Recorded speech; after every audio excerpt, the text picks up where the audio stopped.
India's best learning app. Hello dear students, आज हम लोग पढ़ने वाले हैं ग्रामर। ग्रामर के बारे में आप लोग सब जानते होंगे, बचपन से पढ़ते आ रहे हैं। बहुत ही आसान सी भाषाओं में ग्रामर को डिफ़ाइन किया जाता है। लेकिन ग्रामर का जो सबसे अच्छा, सबसे सुंदर, सबसे बढ़िया डेफिनेशन, सबसे सटीक डेफिनेशन जो है वो आपको ये है जो हम आपको पेश कर रहे हैं। Grammar is a set of rules necessary to learn a language. एक सेट ऑफ रूल है जिसे हम कोई भी भाषा सीखते हैं। बेसिकली ग्रामर यही है। There are 5 parts of grammar. यहाँ पर एक मिस्टेक जो नॉर्मली लोग करते हैं, वो पार्ट्स ऑफ ग्रामर की जगह टाइप्स ऑफ ग्रामर बोलने देते हैं, लेकिन वो गलत होता है। टाइप्स ऑफ ग्रामर नहीं बोलना है, पार्ट्स ऑफ ग्रामर बोलना है। क्योंकि टाइप अगर बोलेंगे तो ग्रामर का टाइप हो जाएगा, जैसे कि Sanskrit grammar, Hindi grammar, English grammar, language ही बदल जाएगा। लेकिन यहाँ पर पार्ट्स ऑफ ग्रामर यानी ग्रामर के पार्ट्स, यानी कि वो कोई भी ग्रामर होगा, बेसिकली उसमें 5 पार्ट्स होंगे ही, रिगार्डलेस ऑफ द लैंग्वेज। तो उसमें सबसे पहला टाइप जो होता है वो है ऑर्थोग्राफी। सबसे पहला टाइप होता है ऑर्थोग्राफी, और लेटर्स की स्टडी को ऑर्थोग्राफी कहते हैं। और इसी तरह से जो वर्ड्स होते हैं, वर्ड्स की स्टडी को इटीमोलॉजी कहते हैं।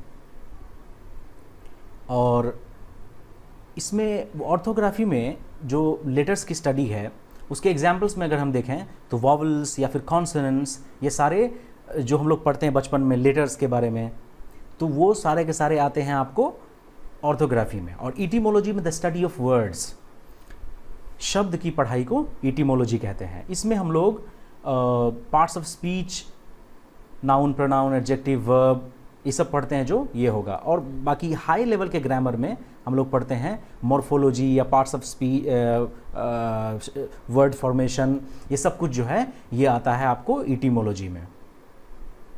उसके बाद है syntax. Syntax is the study of sentences.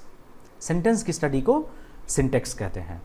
और बेसिकली ग्रामर में हम लोग जो सिंटेक्स होता है ये बहुत इंपॉर्टेंट होता है। इसी से कॉमन एरर्स या फिर कॉम्पिटिटिव क्वेश्चंस बनते हैं।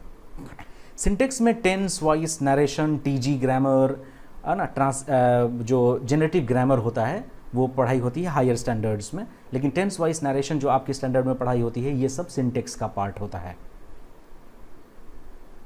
उसके बाद हमारा टॉपिक है पंक्चुएशन।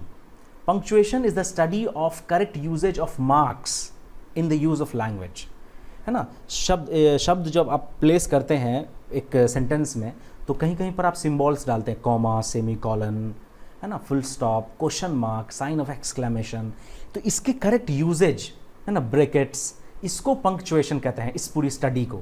हालांकि नॉर्मली लोग इस पर बहुत ज़्यादा ध्यान नहीं देते हैं, लेकिन जब आप ज़्यादा अच्छी पढ़ाई कीजिएगा, ज़्यादा अच्छे जगह जाइएगा, तो वहाँ पर जब लैंग्वेज की एक्यूरेसी को ध्यान दिया जाता है तो पंक्चुएशन का बहुत ही महत्व है वहाँ। तो इस स्टडी को पंक्चुएशन कहते हैं, इस पूरी स्टडी को। अब prosody, none of our concern, ये हमारे कंसर्न में नहीं है।